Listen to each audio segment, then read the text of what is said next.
they are home. Which reminded me of our unity, how we always stick together, especially as Latinos. At a young age, I learned that even when you fall, you've got to get back up. At 9 years old, we were living in my grandparents' garage here in Inglewood. And at that age, I was old enough to understand what was going on, but too young to actually do something about it. I learned that my grandparents came here and made something out of nothing. I found myself following their steps of bravery. Then and there was when that drive and ambition that was instilled in me activated. I knew that I had nothing and that we needed something. Never did I let my age, size, living in financial situation, or the color of my skin stop me from following my dreams and getting my family out of where we were. Growing up Mexican, our family was huge, and because there were so many of us, let me tell you, it was hard to get people's attention in my house. So the only way to get attention was to put on talent shows in the living room. All right, I got him here.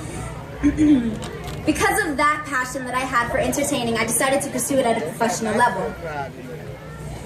I sat down with my parents in our garage and placed a contract on their laps, and I asked that although we weren't in the best financial situation, that they give me 6 months to try it out. I Googled the top 10 child agencies, made a couple calls and see what I needed to do to move forward, and although it seemed really far, it wasn't impossible. If in those 6 months nothing happened, I promised my parents I would never bother them again. And if something did begin, then we could go from there. I told them I was down for negotiation. Yes, a 9-year-old negotiating. Talk about a midlife crisis. My parents, being the amazing parents that they are, supported me. If we're being completely honest, I had no idea what I was doing, let alone did I know what I was getting myself into. But I never saw it not working out. I knew that every step was going to push me closer. Some steps were a little right, and others a little left. But they were always moving forward. I was 11 years old and working, traveling, on set, balancing schoolwork, taking meetings, going to auditions, the whole 9 yards. I loved every second of it. But what I loved the most was the paycheck. Now, before you assume the number, let me tell you, it's not what you were thinking. My first paycheck was $230.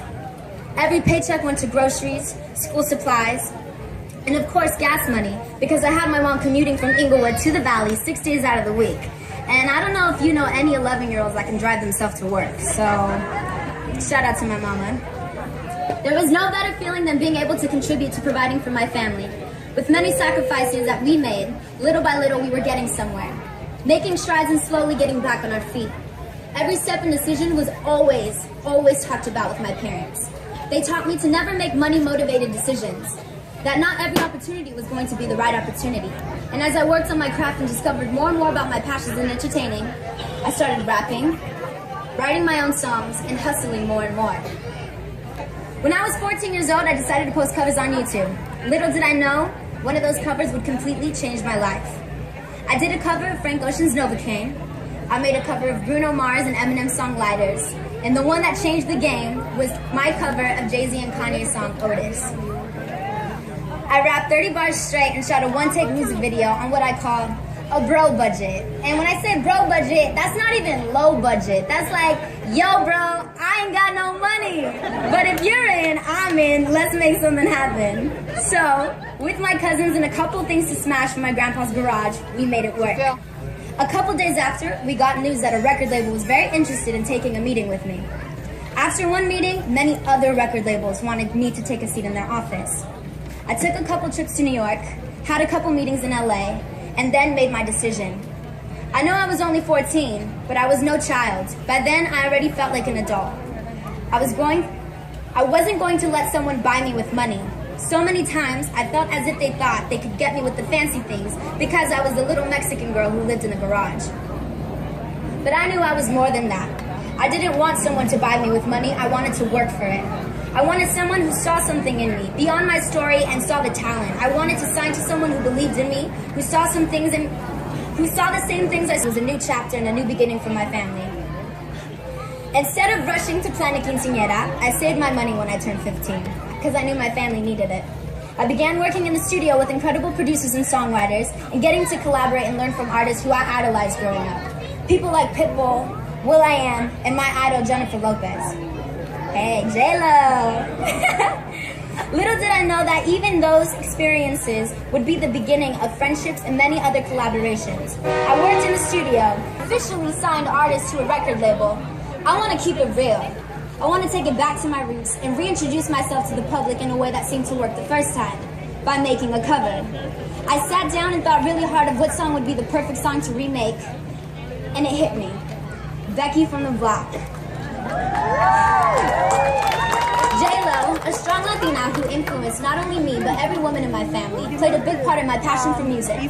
In her original version, Jenny from the Block, she sings from her perspective of what it's like to already be on the top, to not be fooled by the huge diamond rocks that she got. The song was made from the perspective of what it's like to have already reached fame. I, who did not have not one rock to fool anyone, wanted to remake from my perspective, a vow to my fans, family, and community that even when I make it to what people call the big time, I will always be the same girl. A vow to still walk to the Kelso Market even though I get to walk them red carpets.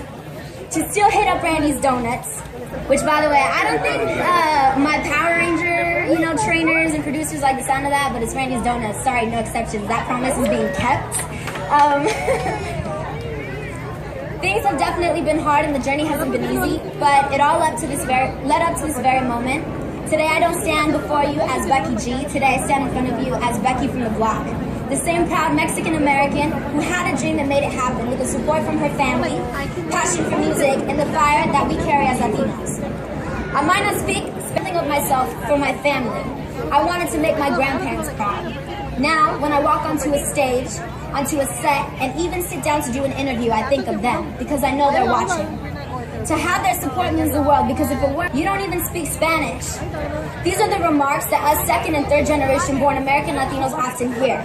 But the truth is, the lack of language knowledge does not lessen the Latin blood running through our veins and the stories that our last names carry. There is no look to the passion we carry. Although my Spanish is flawed and I didn't grow up in Mexico, I take pride in my roots. My family's history and the fact that all the traditions and morals passed down have shaped me to who I am today is what it means to be second generation born Mexican American. Thank you for letting me share my American dream with you all, and thank you to the city of Inglewood for making me and having me here today. It's truly an honor. I love you guys.